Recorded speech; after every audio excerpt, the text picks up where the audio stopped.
네, 오늘은 사과 풀무에서 궁정으로 다니엘서 3장을 같이 나가도록 하겠습니다.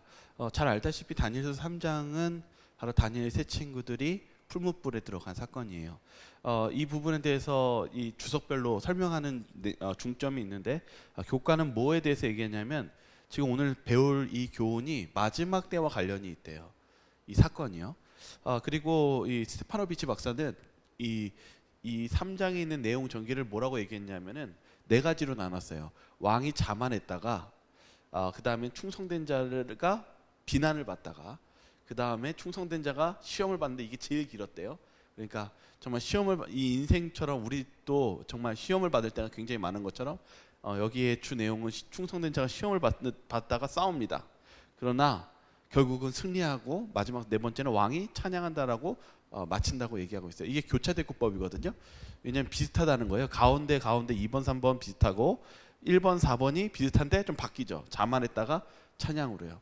정말 이 하나님께서 어떻게 변화시켜 주시는지를 우리가 오늘 또 배우도록 하겠습니다. 그리고 윌리엄 쉐이 박사는 뭐라고 얘기했냐면 이 3장의 사건은 박해와 하나님에 대한 충성을 통한 궁극적인 승리이다. 그러니까 실은 우리 그리스도인들이 박해받고 또 무엇 받아요? 이 충성할 것인지 이 시험을 싸우다가 결국은 그 충성할 때 우리가 하나님이 궁극적인 승리를 맞이하는 것이 내용인데, 그것이 오늘 다니엘 3장에 대한 내용이라는 이것이죠. 우리 먼저 기억절 말씀 읽고 한번 시작하겠습니다. 다니엘서 3장 17절입니다. 시작. 왕이여, 우리가 섬기는 하나님이 계신다면 우리를 맹렬히 타는 풀무불 가운데에서 능히 건져내시겠고 왕의 손에서도 건져내리시리이다. 네, 바로 다니엘 세 친구 중에 한 명이 대표해서 바로 하나님께서 우리를 건져내시고 그리고 왕의 손에서도 건져내신다라는 그 믿음을 표하고 충성을 표하는 것이 오늘 주제절입니다. 그렇다면 오늘 다니엘서 3장 어떤 내용인지 나가도록 하겠습니다. 첫째 날 소지는 금신상입니다. 여기 다니엘서 1절과 3장 1절에서 7절을 읽어보라고 하는데요. 질문은 이거예요. 왜 신상을 만들었냐? 먼저 제가 여기 1절을 기록해놨는데 뭐라고 적혀있냐면, 느부갓네살 왕이 금으로 신상을 만들었으니 바벨론 지방의 두라 평지에 세웠더라. 먼저 이 부분을 알기 위해서 특별히 이 고고학이나 이 역사를 알기를 원한다고 스테파노비치는 얘기하고 있어요. 스테파노비치가 이때 어느 때냐면 느부갓네살 왕이 10년째 통치하던 때예요. 이 10년째 통치하던 때 역사적으로 무슨 일이 있었냐면은 큰 사건이 있었어요. 그게 무엇이었냐면 아갓이라는 아주 가까운 지역에 이 아갓에서 반란이 일어났어요. 이 바벨론에. 그래서 얼마나 크게 반란이 일어났는지, 이 반란이 아련실까지, 왕이 있는 곳까지 들어와서 왕이랑 1대1로 싸우다가 왕이 결국은 그와 싸워서 승리하고 죽이는 사건이 있었습니다. 다시 말하면 아주 긴박한 정말 반란과 어려움이 있었던 사건이 이 느부갓네살 왕 때였어요. 그러니까 느부갓네살 왕이 아마도 굉장히 화가 났었을 거예요. 그리고 또 두 번째가 뭐가 있냐면은 시드기야 왕이 있었는데, 시드기야 왕이 이때 당시에 반바벨론 회의를 모으고 그런 반역을 일으켰습니다. 다시 말하면은 이때 당시가 무슨 시대였어요? 이제 느부갓네살이 10년 차 있었을 때 잘 나가면 좋았는데 무엇이 있었어요? 큰 반란이 있었고 그 주변에도 그런 약간의 뭔가 불신이 있었던 것 같아요. 그리고 그렇게 되니까 느부갓네살 왕이 무엇을 느꼈을까요? 네, 불안과 위기. 얘가 나 배신하는 거 아니야? 얘가 나 뒤통수 치는 거 아니야? 이런 상황도 같이 있었다는 거예요. 역사적으로요. 그때 우리가 또 바라봐야 되는 것은 바로 이 주변에 있는 이제 신하들이 이런 주장을 했대요. 꿈에서 본 것 같은 우상을 만들게 하여 우리가 모든 사람을 보게 하자. 다시 말하면 충성심을 다시 재시험하고 충성을 재결심시키는 뭔가 작업이 필요했던 거예요. 그게 바로 우상 숭배였어요. 우상을 다시 만드는 것이었어요. 근데 문제는 여기에 있어요. 왜 그러냐면은 분명히 다니엘서 2장 사건에 느부갓네살 왕이 이 나라가 영원하다고 해서 영원하지 않다고 그랬어요? 영원하지 않았어요. 금나라, 머리 위 다음에 은나라가 온다라고 분명히 얘기했는데 영원한 나라는 단 하나밖에 없었어요. 그게 바로 다니엘서 2장 44절에 하나님이 한 나라를 세우신다고 약속하셨어요. 그게 돌나라입니다. 예수님의 나라입니다. 그런데 그것은 영원히 망하지도 않는 영원히 선 나라는 예수님이 세우시는 그 하늘나라입니다. 그런데 지금 느부갓네살 왕이 어떤 욕심이 생겼냐면 그 신상을 금으로 다 도배해서 만드는 욕심을 세웠어요. 그러니까 자신의 나라가 멸망하지 않고 싶어하는 욕망과 함께 누구의 나라를 지금 마음에 품고 있었어요?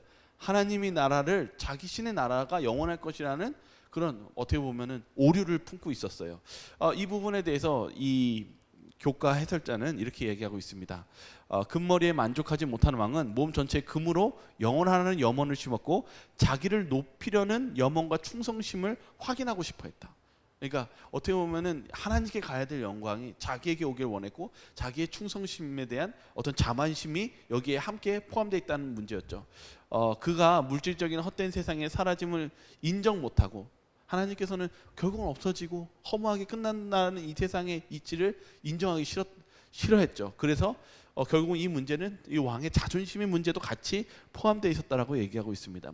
이번에 한번 윌리엄 셰이 박사를 보겠습니다. 윌리엄 셰이 박사는요 무엇을 설명하고 있냐면 메소포타미아는 왕에게 절하지 않았다. 이 메소포타미아 문명은요 왕이 신이 되지 않아요. 그래서 아마 이 신상은 왕은 아니었던 것 같아요. 그러면 누구였느냐? 그는 그의 나라가 미래로 영원했으면 좋겠다라고 해서 그의 충성 맹세를 했는데 이 신상이 도대체 어떤 신상인지를 그러면 우리 다음 장 소지를 통해서 좀 더 자세히 보도록 하겠습니다. 둘째 날 소지가 절하라는 명령이었어요. 여기 보시면 다니엘 3장 5절과 6절에 있는 말씀이 있거든요. 먼저 이 부분을 같이 한번 읽고 시작하겠습니다. 너희는 시작. 너희는 나팔과 피리와 수금과 사명금과 앙금과 생황과 및 모든 악기가 소리를 들을 때 엎드려 느부갓네살 왕이 세운 금신상에게 절하라. 누구든지 엎드려 절하지 아니하는 자는 즉시 맹렬히 타는 푸무불에 던져 넣으리라 하였더라.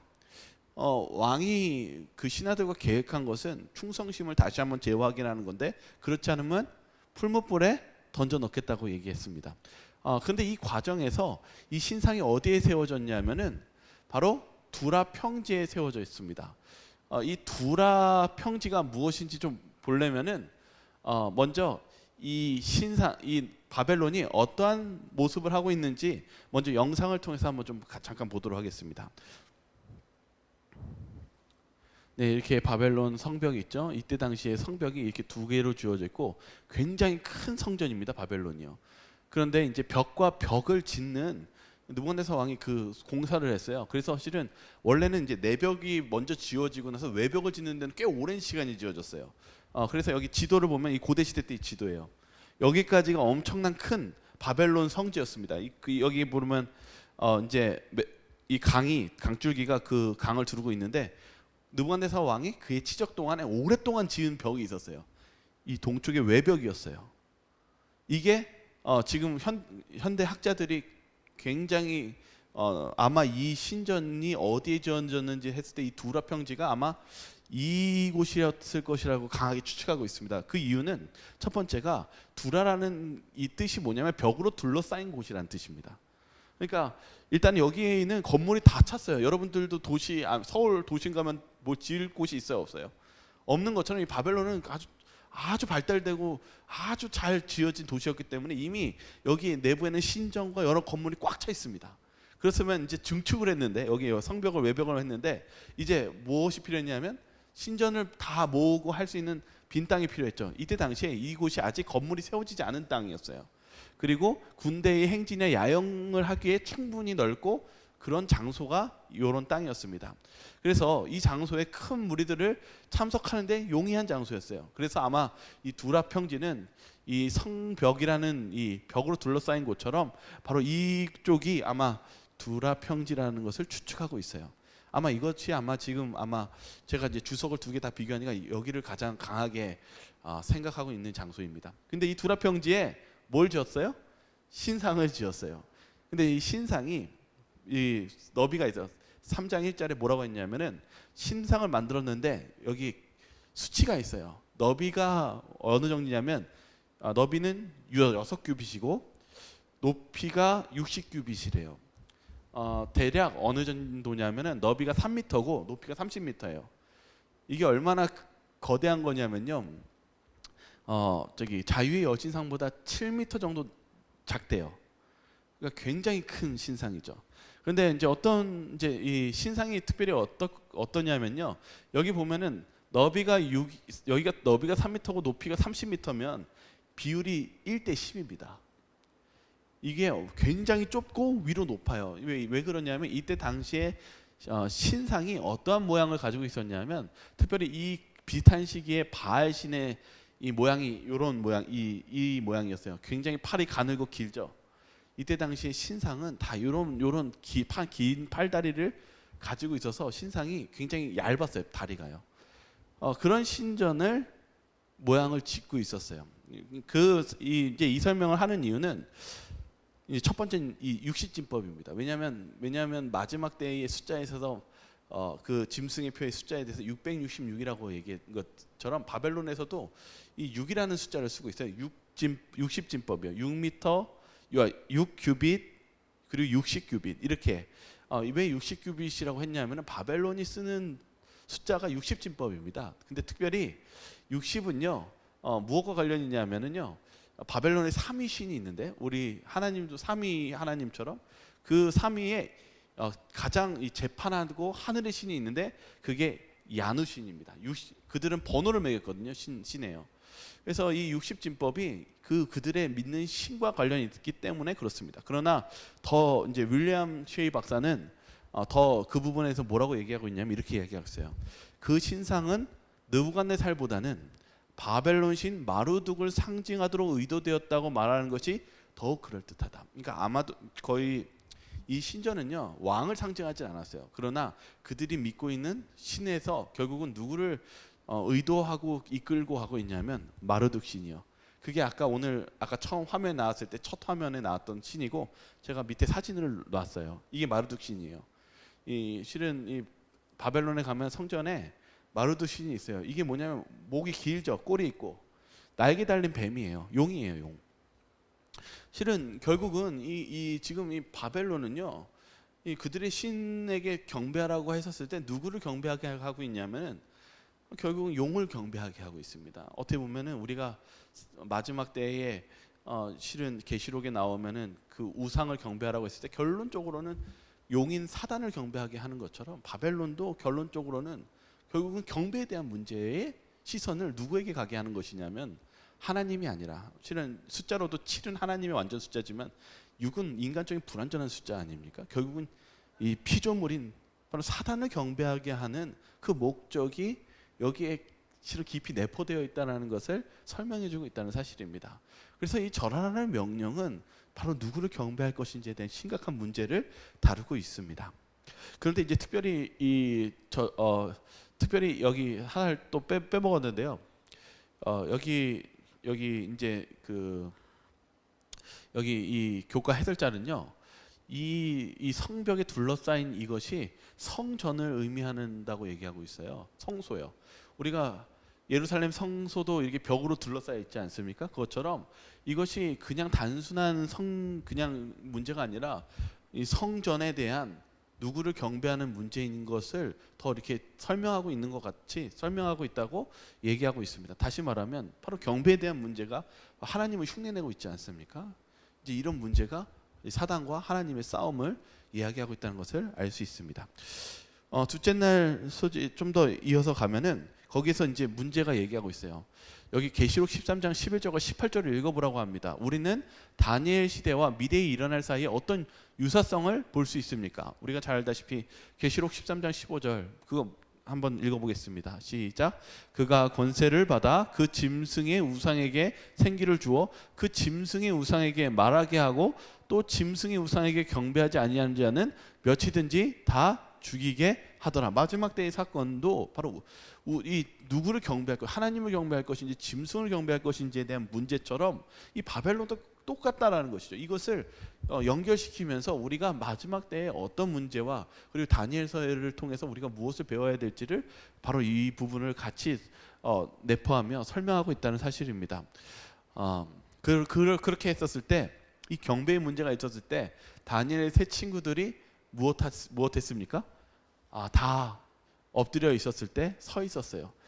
여기 특별히 윌리엄 쉐이 박사가 이때 당시에 숫자가 2,000명이 있었대요. 관원들이요. 그러니까 그 평지에 2,000명이 이렇게 다 서 있는데 누구만 서 있는 거예요?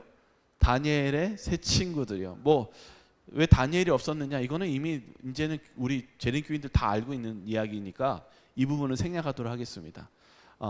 어쨌든 다니엘의 세 친구들은 정말 이렇게 서 있었어요. 그런데 우리가 이제 봐야 되는 것은 이걸 보고 가만히 있지 않는 사람이 있었어요. 그게 바로 갈대아 술사들이에요. 여기서는 점쟁이라고 얘기하고 있습니다. 여기 이렇게 이야기하고 있어요. 3장 8절 12절에 그때 어떤 갈대아 사람들이 나와 유다 사람들을 참소하니라, 고발한다는 것이죠. 근데 이 원어가 뭐냐면은 사람을 잡아먹다라는 뜻이래요. 사람을 잡아먹다. 아주 어떻게 보면은 아주 비열하고 아주 고통스러운 단어죠. 그러면서 뭐라고 하냐면 왕이여 이 사람들이 왕을 높이지 아니하며 금신상에게 절하지 아니하나이다. 이게 왜 문제가 되냐면은 갈대아 술사들이 누구 때문에 살았습니까? 실은요 다니엘서 2장 사건에 다니엘과 세 친구들의 기도 때문에 살았잖아요. 그런데 지금 무엇하고 있냐면 요걸 기다렸다는 듯이 갈대아 술사들이 뭐 어떻게 했냐면 나와서 누굴 고발하냐면 다니엘의 세 친구들을 고발합니다. 그것에 대한 뜻을 사람을 잡아먹다 이런 뜻으로 하고 있어요. 그래서 그들이 어떻게 했냐면은 스테파노비치 주석은 이렇게 얘기합니다. 새 히브리인의 하나님은 갈대아인들을 구원하셨다. 갈대아인들은 경찰 노릇을 한다. 그리고 벼락 출세한 외국인들을 고발한다. 화가 났던 거죠. 외국인 자기네 갈대아 사람들이 바벨론 사람들이거든요. 자기 고국 사람들이 높은 위치에 있어야 되는데 어떻게 됐어요? 그 자리를 빼앗겨서 너무 화가 나가지고 벼락 출세한 외국인들을 고발했대요. 이렇게 표현하고 있어요. 그리고 어떻게 고발했냐면 그들이 성경을 읽어보면은 2번씩 반복해요. 2번씩. 그건 뭐냐면은 과장되다는 것이죠. 그리고 심지어는 실은 왕에게 충성을 다 했습니까? 다 했어요. 다니엘과 세 친구들. 그런데 거짓된 말로 비난하고 그들을 고소했어요. 이걸 반복합니다. 그래서 어떤 고소를 했냐면 세 가지로 정리합니다. 감사하지 않았고 그들이 감사하지 않았다고 하고 존경하거나 충성스럽지 못했고 순종하지 않았다라고 억지로 이렇게 거짓 고발을 합니다. 이런 부분을 통해서 이 다니엘의 세 친구들이 얼마나 큰 어려움과 그런 위기의 상태를 왔는지를 우리는 알 수 있게 됩니다. 그럴 때 이 교과 저자는 이 부분에 대해서 우리가 무언가 생각해야 될 어떤 교훈을 줍니다. 한번 제가 읽도록 하겠습니다. 오늘날 하나님의 말씀에 나타난 그분의 권위에 헌신하기보다 새로운 생활 방식과 새로운 사상들을 수용하고 우리의 충성심을 바벨론 제국의 현대 계승자들에게 바치라는 요구가 사방에서 빗발치고 있다. 세상의 유혹은 가히 압도적이다. 정말 그렇지 않습니까? 오늘날 세상은 자꾸 타협을 원하고 그리고 세상의 종교가 굴복되기를 원하는 그러한 세상에 살고 있는 것처럼 이 다니엘 시대가 그런 삶을 살고 있었습니다. 그런데 우리도 그런 삶을 살고 있지 않은지 생각해 볼 필요가 있다는 것입니다. 그래서 여기 묵상은 마지막 때에 어떠한 강요가 있을 것인가 라고 했었을 때 바로 일요일 휴업령이 내릴 것에 대해서 이야기하고 있습니다. 그리고 그것은 바로 하나님이 제정하신 안식일 제도가 아닌데 교황권에 순종할 것인지 그리고 아니면 하나님이 세우신 안식일을 지킬 것인지에 대한 이 충성과 그리고 누구를 경배할 것인지에 대한 그런 경배에 대한 문제가 마지막 때에도 일어날 것임을 이야기하고 있습니다. 그래서 우리가 그런 안식일을 버리고 또한 그 하나님의 일요일 휴업령에 우리가 그 힘의 논리로 따라 짐승을 경배하게 된다면 그것은 바로 로마 교회에 복종하는 표, 짐승의 표를 받게 될 것이라고 각시의 대쟁투는 얘기하고 있습니다. 그러니까 이 다니엘의 사건과 마지막 때의 사건이 얼마나 이 유사한지에 대해서 설명하고 있다는 사실입니다. 이 유사점과 함께 우리가 어떻게 다니엘의 친구들처럼 극복할 수 있는지도 또한 이 사건을 통해서 우리가 배울 수 있습니다. 셋째 날 화요일 소재입니다. 불시험입니다. 여기 질문은 이렇게 시작합니다. 출애굽기 20장 3절과 6절을 읽어보라. 필시 그들의 입장에 영향을 주었을 이 성경절들이 전하는 기별은 무엇인가? 좀 요약하면 이렇습니다. 여러분 출애굽기 20장 그리고 십계명은 무엇에 대해서 얘기합니까? 우상을 경배하라고 얘기합니까? 아니요, 우상을 경배하지 말라고 했어요. 너는 나 외 다른 신을 내게 두지 말라. 그리고 새긴 우상을 만들지도 말고 그 어떤 것도 형상을 만들지 말라. 그리고 계명을 지키는 자에게는 내가 무엇을 베푼다고 했어요? 천대까지 은혜를 베풀리라, 축복을 주시겠다고 약속하셨습니다. 이것이 하나님의 언약이고 약속입니다. 그런데 이 모세가 예언을 했어요. 신명기서에서요. 뭐라고 예언했냐면은 장차 실은 하나님의 백성들이 우상을 경배할 것이라고, 하나님의 뜻을 거역할 것이라고 예언해놨어요. 그게 신명기서 4장에 있는 말씀입니다. 뭐라고 하냐면 여호와께서 너희의 여러 민족 중에 흩으실 것이요 여호와께서 너희를 쫓아보내실 그 여러 민족 중에 너희가 남은 수가 많지 못할 것이며 너희는 거기서 사람의 손으로 만든 바 보지도 못하며 듣지도 못하며 먹지도 못하며 냄새를 맡지 못하는 목석의 신들을 섬기리라. 예언해놨어요. 흩어진다고 얘기했어요. 누구에 대해서 얘기한 것입니까? 바벨론으로 끌려간 거죠. 이스라엘 백성들이 우상 숭배하다가. 네, 여러분 여기 간단하게 요약하면 이스라엘 백성들이 우상 숭배에 빠지지 않았습니까? 그래서 북방 이스라엘과 남방 유다가 멸망당하지 않았습니까? 결국은 그런 시련을 겪고 나서 이 다니엘 세 친구들이 어디에 서 있어요? 우상 앞에 서 있는 그 시험을 똑같이 경험하고 있지 않습니까? 그때 세 히브리인들이 어떻게 했을까요? 여기 보면은 다니엘서 이 교과는 이렇게 설명합니다. 그 세 히브리인에게 왕이 강요하는 우상 숭배는 그들이 어린 시절에 예루살렘에서 경험했던 성전 예배의 모조품이었다. 어렸을 때 자신의 어렸을 때 실수했던 우상 숭배에 빠졌던 잘못된 습관을 기억나게 해줬다는 거 얘기하고 있습니다. 그럴 때 뭐라고 대답해요? 여기 16절에 이렇게 얘기하고 있어요. 느부갓네살이요, 우리가 이 일에 대하여 왕에게 못할 필요가 없다고요? 이거는 뻔한 얘기고 당연한, 이미 얘기해봤자 바뀌지 않는 대답입니다라고 얘기하는 것입니다. 왜 그렇습니까? 그것은 다니엘 세 친구들 하나님을 떠나고 우상 숭배한 결과가 얼마나 추악하고 그리고 나라가 멸망하는 길인지를 이미 체험했기 때문입니다. 그것을 다시 경험한다는 것은 끔찍한 일이었기 때문입니다. 그래서 다니엘의 세 친구들은 그것은 대답할 필요가 없는 질문입니다라고 얘기한 것입니다. 그러나 이 다니엘의 세 친구들은 또한 믿음도 있었어요. 그건 좀 이따 설명해 드리겠습니다. 왕이 화가 났을까요? 왕이 화가 너무 났어요. 이 왕이 얼마나 화가 났냐면, 여기 특별히 스테파노비치 주석은 이렇게 얘기합니다. 왜 화가 났냐면은 개인적 믿음에 있다기보다 오히려 그들이 공개적 행위에 있었다. 이 사람들, 많은 사람 앞에서 어떻게 했어요? 절을 안 했잖아요. 그러니까 얼마나 뭐가 났어요? 자존심 상하고 얼마나 화가 났겠어요. 네, 그래서 여기 뭐라고 하냐면 왕은 지극히 높으신 하나님보다 자신이 더 강하다고 주장하며 세 사람이 하나님께 도전하는 데까지 나아간다. 그래, 누가 강한가 보자. 네가 정말 나에게 창피를 줬어? 모멸감을 줬어? 그러면 정말 누가 진짜 강한지 한번 대보자, 이렇게 얘기한 것입니다. 여기 보면은 이제 윌리엄 셰이 박사도 2,000명이나 되는 큰 무리가 일제히 절하는 것을 상상해 보라고 얘기합니다. 그런데 다른 모든 사람들은 땅에 엎드려 있는데 이 세 히브리인이 서 있는 모습을 상상해 보라. 그들은 굉장히 외로움을 느꼈을 것이다. 다른 관원들이 압력을 예민하게 느꼈을 것이다. 곁에서 엎드려, 너 자신을 위한 일이야, 그냥 엎드려라고 속삭이는 관원을 상상해 볼 수 있지 않는가? 그러나 조금도 굽히거나 절하지 않았다. 얼마나 떨렸을까요? 이 세 청년이요.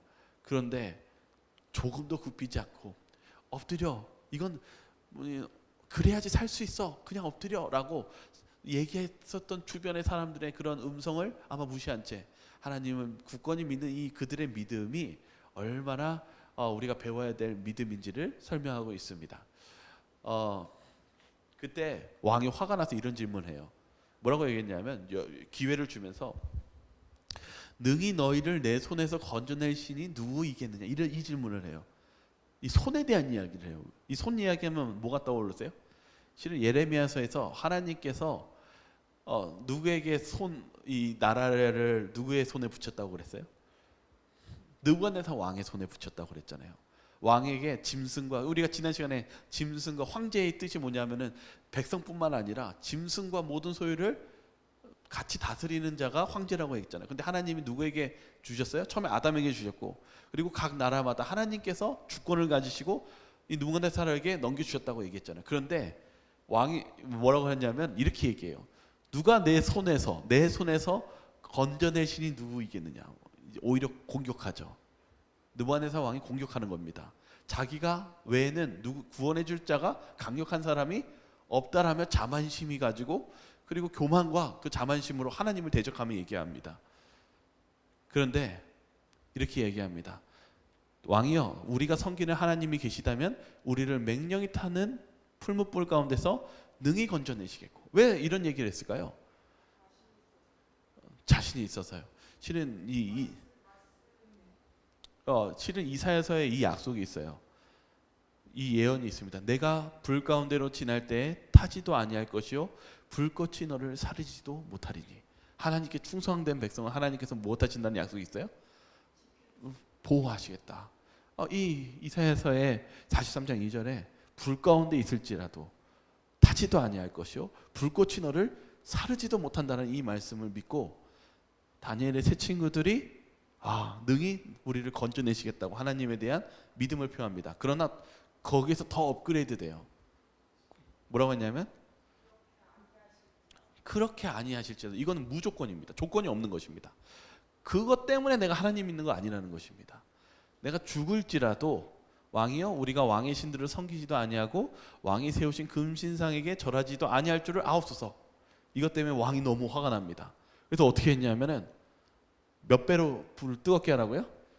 7배로. 왕이 화가 났습니다. 평소보다 7배로. 특별히 잠언 16장 14절에 왕의 감정을 잘 표현했는데, 왕의 진노는 사륙의 사자 같은, 이 사자가 잡아먹고 사육하는 그런 사자의 표정처럼 아마 이 느부갓네살 왕이 정말 죽이려기 덤벼드는 사자와 같은 그런 진노로 7배로 뜨겁게 하라고 얘기하고 있습니다. 이 7배로 뜨겁게 하라고 얘기했을 때 두 가지를 알 수 있어요. 첫 번째, 어떻게 7배를 뜨겁게 할 수 있었을까? 그 이유는 이때 당시에 기름이 났어요. 이라크예요. 여기가 바벨론은요. 이라크는 땅에도 기름이 있지만 몇몇 곳은 기름이 밖으로 육지에 원유가 나와 있습니다. 그래서 그것을 통해서 무엇을 했냐면은, 예전에 박물관 가보니까 바벨론은요 방수를 하거나 뭔가 이렇게 경고하게 때 이 기름 타르 같은 그 끈적끈적한 걸 바르면 방수가 됐고 접착이 됐대요. 근데 그게 기름 덩어리예요. 근데 이 기름을 뿌리면 불이 어떻게 됩니까? 더 빨리 많이 타게 돼요. 그래서 섭씨 900도에서 1000도까지 온도를 높일 수가 있었습니다. 그래서 그렇게 함으로써 무엇을 더 증거하냐면은 하나님의 이 궁극적으로 그들이 살아난다면 이것은 하나님의 완전한 도움 없이는 살 수 없는 그 기적을 만들 그 상황을 느부갓네살 왕이 제공한 거예요. 그렇죠. 그래서 이제 우리 넷째 날 소지 보면은 이렇게 질문하고 있어요. 어떤 일이 벌어졌나? 불 속에 있던 또 다른 사람은 누구인가? 이렇게 얘기하고 있어요. 윌리엄 셰이 박사가 뭐라고 얘기했냐면, 이라크는 원유가 풍부한 나라라서 아까 설명한 것처럼 그런 기름을 써서 더욱더 뜨겁게 달궜다는 것입니다. 그 중에 제가 이 풀무불이 가장 유사한 게 역사적으로 어떤 모양인가 했는데, 이 사진이 이런 모양이에요. 왜 그러냐면 이 이라크는요 사막이라서요 바위가 없어요. 그러니까 대부분 건물을 어떻게 하냐면 벽돌을 만들어서 져요. 그래서 이 벽돌로 이렇게 화롯불을 내고, 특별히 여기가 이제 연기 구멍인데 여기에 다니엘의 세 친구들을 떨어뜨립니다. 그러면 여기 구멍에서 이제 보는 거예요, 왕이. 그래서 이렇게 떨어뜨렸는데, 이렇게 왕이 보았을 때 무슨 일이 벌어졌습니까? 두 가지 일이 벌어졌습니다. 첫 번째는 좀 밑에 보시면 그들이 어떻게 했냐면 머리털도 그을리지 아니하였고 겉옷빛도 변하지 아니하였고 불탄 냄새도 없었더라. 정말 이사야의 예언처럼 그 일들이 일어났습니까? 사르지도 못하는 일이 일어났습니까? 네, 그 예언처럼 그들을 하나님께서 구원해 주신 장면을 우리는 보게 됩니다. 그러나 두 번째요. 무엇이냐면은 또 다른 한 명의 존재를 보게 된 것입니다. 여기 보면은 이렇게 얘기하고 있습니다. 왕이 보니까 결박되지 아니한 네 번째 사람이 있는데 그 모양은 신들의 아들과 같도다. 아, 신들의 아들과 같다. 그러니까 누가 있었다라는 걸 얘기하고 있냐면 바로 예수님입니다. 예수님께서 그들과 함께 계셨어요. 이것을 통해서 우리가 알 수 있는 게 뭡니까? 마지막 때에 환난을 당할 때 하나님의 백성들은 누구와 함께 있을까요? 예수님이 우리와 함께 하시고 돌보신다는 사실을 잊으면 안 될 것입니다. 그것에 대한 설명이에요. 여기 그러면 스테파노비치 주석은 한번 좀 보도록 하겠습니다. 여기 보면은 여기 이 성경이요 헬라어하고 아람어로 되어 있거든요. 이제 헬라어는 뭐라고 기록했냐면은 그 불 속에서 그 친구들이 기도하고 노래하고 있었대요. 불 속 안에서 기도하고 노래했대요. 그런데 아람어 원문에는 뭐라고 적혀있냐면은 그들이 풀무 속에서 자유롭게 걸어 다녔다라고 말하고 있대요. 새 친구들이 이 풀무불 안에서 기도하고 찬양하고 자유롭게 걸어 다니는 것을 보면서 우리가 이제 이 다니엘 새 친구들이 그 풀무불 속에서도 그들의 믿음과 하나님을 찬양하는 것을 멈추지 않았다는 모습을 통해서 우리가 참 그들의 믿음이 얼마나 하나님에 대한 사랑으로 넘쳤는지를 이 장면을 통해서도 알 수 있게 됩니다. 그래서 이 교훈이 뭐냐면 하나님에 대한 믿음으로 패배할 수 없게 된 인간 정신은 세상 권력이 저지를 수 있는 최악의 일을 무시할 수 있게 되었다. 다른 뜻은 뭐냐면은 그 어떤 최악의 세상의 권력일지라도 하나님의 사랑에 대한 자유를 막을 수 없다는 내용입니다. 여기 선지자 왕 한번 볼까요? 그러나 여호와께서는 당신의 백성을 잊지 아니하셨다. 당신의 증인들의 풀무에 던져졌을 때 구주께서는 몸소 그들에게 나타나셨고 그들과 함께 불 가운데 거니셨다. 예수님께서 고통 가운데 그들과 함께 불 가운데 거니시는 그러한 예수님을 선지자 왕은 이야기하고 있습니다. 그래서 우리 예수님은 그 어떤 세력보다도 어떠한 존재보다도 세상 권력보다도 강하시며 우리를 보호할 능력이 계신 전지전능한 하나님이심을 설명하고 있습니다. 그래서 우리가 진짜 이런 마지막 때에 의지해야 될 분은 바로 예수 그리스도입니다. 이제 마지막 목요일 소지로 가겠습니다. 그 같은 믿음의 비결. 질문을 이렇게 합니다. 그들은 어떻게 우상에서 절하는 대신 기꺼이 산채로 불에 들어갈 수 있었을까? 그러니까 다시 말하면 어떻게 이런 상황에서 정말 그 믿음을 가지고 어떻게 그런 산채로 불 속에 들어갈 수 있었을까요? 라고 얘기하고 있습니다. 그 교과 해설은 이렇게 얘기합니다. 그들은 여러 믿음의 사람들이 했던 것처럼 굳게 믿음을 지켰다. 그들의 믿음이 어떤 믿음이냐면 굳은 믿음, 흔들리지 않는 믿음을 가지고 있었대요. 그러면서 질문은 이렇게 시작합니다. 히브리서 11장을 읽어보라. 이 장은 믿음에 대해 우리에게 무엇을 가르치는가? 한번 읽어볼까요? 히브리서 11장 39절만 읽겠습니다. 시작. 이 사람들은 다 믿음으로 말미암아 증거를 받았으니 약속된 것을 받지 못하였으니.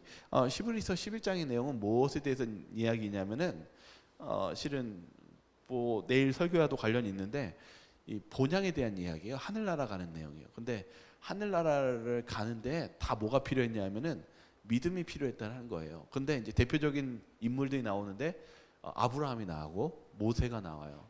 근데 이제 다 공통점이 똑같이 믿음인데 어떤 믿음이냐면 여기 보시면 아브라함이 있잖아요. 아브라함이 실은 하나님과 동행했었을 때 가장 큰 사건이 하나 있었어요. 이삭을 바치는 사건이었어요. 이삭 바쳤을 때 왜 이삭을 바쳤어요? 죽이라고 하는데 진짜 죽이려고 했잖아요. 왜 그랬어요?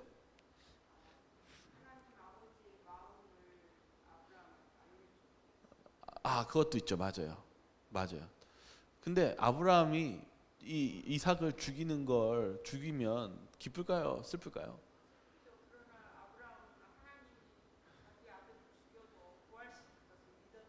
그거예요. 아브라함은요, 이제 믿음이 성장해서요. 이게 뭐냐면 이제 믿음으로 증거를 받았어요. 살면서. 그래서 뭐냐면 내가 이삭을 바치라고 바치면 하나님이 이삭을 재림시켜 주겠지. 부활시켜 주시겠지. 왜냐하면 그렇지 않으면 민족이 탄생할 수 없다고 분명히 얘기했으니까 그거 하나님께 전적으로 맡긴 거예요. 이게 우리가 배워야 되는 믿음의 장입니다. 왜냐하면 모든 사람들이 바로 그것을 받지 못하고 아직 재림을 부활을 받지 못했지만은 그걸 줄 줄 알고 믿음을 가지고 간 거예요. 이것에 대해서 설명하는 것입니다. 이것에 대해서 이 교과에서는 이야기합니다. 사실 진실한 믿음이란 다니엘의 친구들이 보여준 것처럼 하나님과 맺은 관계의 질과 그것에서 비롯된 절대적인 신뢰를 통해 측정된다. 이게 뭐냐면요, 믿음의 질과 관련돼 있다는 거예요. 아까 그리 아니하실지라도 얘기했잖아요. 분명히 이사야서에는 불 가운데 갈 때도 불이 사르지 못한다라고 약속을 되어 있지만은 안 될 수도 있잖아요.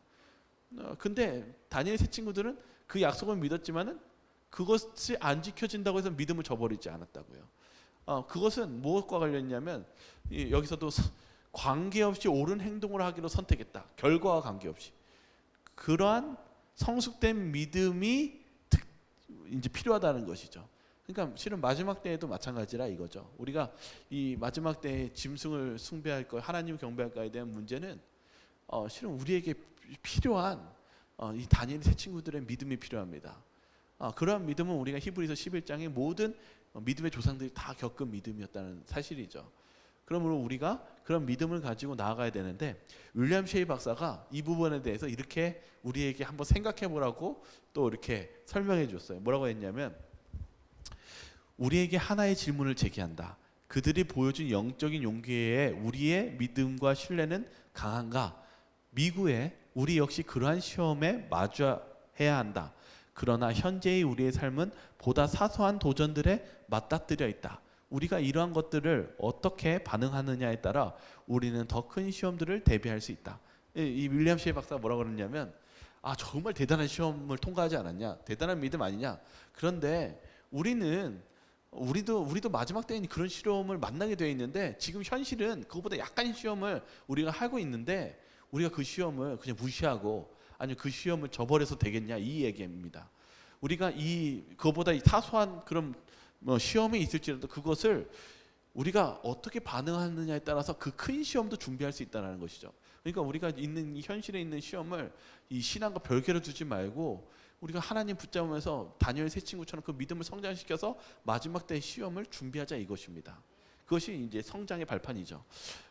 그래서 우리가 오늘 이 내용을 배우면서 배워야 될 점은, 이 다니엘 세 친구를 통해서 우리의 믿음 또한 성장해야 되는, 마지막 때를 준비해야 되는 그런 과정이 필요하다는 것을 이야기하고 있습니다. 추가로 하나만 더 넣었어요. 뭐냐면은 이 느부갓네살 왕에 대한 반응이에요. 이 왕이 좀 문제가 있었어요. 뭐냐면은 왕이 실은 깊은 인상을 받았고 이미 다니엘서 2장 때 절했잖아요, 다니엘한테요. 그러면서 이 사람이 좀 괜찮아졌겠지 했지만 그렇지 않았다는 것이죠. 여기 보면은 왕은 당시 회심하지 않은 상태에 있었다는 것을 기억하라. 윌리엄 셰이가 이렇게 얘기하고 있어요. 제대로 회심 안 했다는 거예요. 왜 그러냐면 여기 두 번째 여기에 있어요. 넷째 모양은 신들의 아들과 같도다. 이 왕이 한 말이에요. 이 왕이 뭐라고 얘기했어요? 보니까 사람은 사람 같진 않고 누구와 같아요? 신들의 아들. 이게 뭐예요? 여러 신들 중에 하나를 얘기하고 있어요. 이게 보니까 느부갓네살 왕이 아직 회심이 제대로 든 거는 아니었어요. 왜냐하면 뭐라고 얘기했냐면 하나님의 아들이라고 얘기하거나 그렇게 얘기하겠죠. 그래서 미카엘은 그리스도이시지만 이 경우 그 사실이 완전히 드러나지 않았을 것이다. 그는 단순히 신과 같은 존재로 보냈다고 생각했다. 이게 다시 말하면 아직 느부갓네살 왕이 완전한 회심은 아니었던 거예요. 언제 회심했어요? 그 다음에 뭐예요? 그 다음 4장이 이제 미치는 장면 아닙니까? 교만하다가 내가 이거 다 줬다라고 교만했었을 때 7년간의 정신 이상을 끝마쳤을 때 비로소 그가 회심하고 하나님을 믿게 되었어요. 되게 긴 싸움이죠, 생각보다. 그런데 이제 보면은 여기 다니엘이 7장에 이상을 봤는데 뭘 보냐면은 여기 다니엘 7장 13절이에요. 인자 같은 이가 옛적부터 항상 계신 자에게 나와. 뭘 봐요? 하늘을 봤는데 다 정말 신적인 존재들 막 천사들이 있고 하나님 계시는데 갑자기 사람 같은 사람이 나와가지고 계단에 올라가고 어디에 앉아요? 하나님 보좌 오른쪽에 왕의 즉위식에 참여하는 거예요. 그러니까 다니엘이 봤을 때 놀래요? 놀라워요? 놀랍지 않아요? 놀랍죠. 이게 계시록 5장의 장면과 같은 장면을 설명하고 있습니다. 다시 말하면 예수님이 왕의 즉위식이 되는 장면을 다니엘이 본 것입니다. 여기 보면 참 웃기죠. 느부갓네살 왕은 예수님을 바라봤는데 아직은 회심이 들지 않아서 신들의 아들 같도다라고 얘기했지만은 다니엘은 그분이 바로 누구였어요? 우리의 구원자이시며 그리고 우리의 통치자이시며 그리고 영원한 나라의 돌나라의 주인이신 예수 그리스도였다는 사실입니다. 실은 우리에게 있어서 실은 마지막 때에 이 우리가 전해야 될 이 복음, 이 새 천사의 기별을 통해서 우리가 전해야 되는 이 복음이 예수 그리스도가 바로 우리의 구원자이시며 마지막 때의 재림 때 바로 새 하늘과 새 땅에 오실 그러한 예수 그리스도이심을 우리가 설명하고 있다는 것입니다. 여기서도 그러한 느부갓네살 비록 그가 참 이때 당시엔 깨닫지 못했지만은 결국에는 예수님이심을 인정하고 자신의 자아를 주고 예수님을 받아들인 것처럼 실은 제가 지난 전과에 바로 이 왕에게도 전도하는 다니엘에 대해서 설명한 것처럼 우리도 새 천사의 기별을 이 왕과 온 민족에게 전해야 된다고 얘기했어요. 그런데 이 하나님은 무엇하고 있냐면은 참 느부갓네살 왕에게 보니까 쉽게 변하지 않아요? 쉽게 잘 안 변하죠. 근데 우리가 마지막 때에도 정말 이런 생각이 들 때가 있을 거예요. 이 사람은 하나님 못 받아들여. 그러나 하나님은 그러한 사람일지라도 그의 구원의 길을 준비하고 계신다는 사실입니다. 저는 느부갓네살 왕을 변화시키지 않았습니까? 그래서 하나님 왕에게 전파하라고 얘기합니다. 왜냐하면 정말 바뀌는 방법은 하나님이 가지고 계시기 때문입니다. 그래서 우리는 포기하지 말아야 되고 마지막 새 천사의 기별 또한 우리가 포기하지 않으면 우리가 그들에게 전할 때 분명히 하나님께서는 그들을 구원할 방법으로 그 바벨론 성에서 정말 끄집어내실 수 있으십니다. 느부갓네살 왕도 거의 정말 잘못했으면 죽었을 거예요. 거기 그 불구덩이 속에 있는 숯을 꺼집어내신 것처럼 하나님이 정말 구원도 하나님의 계획 속에서 그 바벨론에 무너져가는 그 바벨론에서 분명히 하나님께서는 그 안에 의인들을 끄집어내시는 하나님의 능력이 계시다는 사실을 잊지 마시고 우리가 이 마지막 때에 하나님의 기별을 복음을 전파하시는 저와 여러분들 되길 바라면서 오늘 말씀을 마치도록 하겠습니다.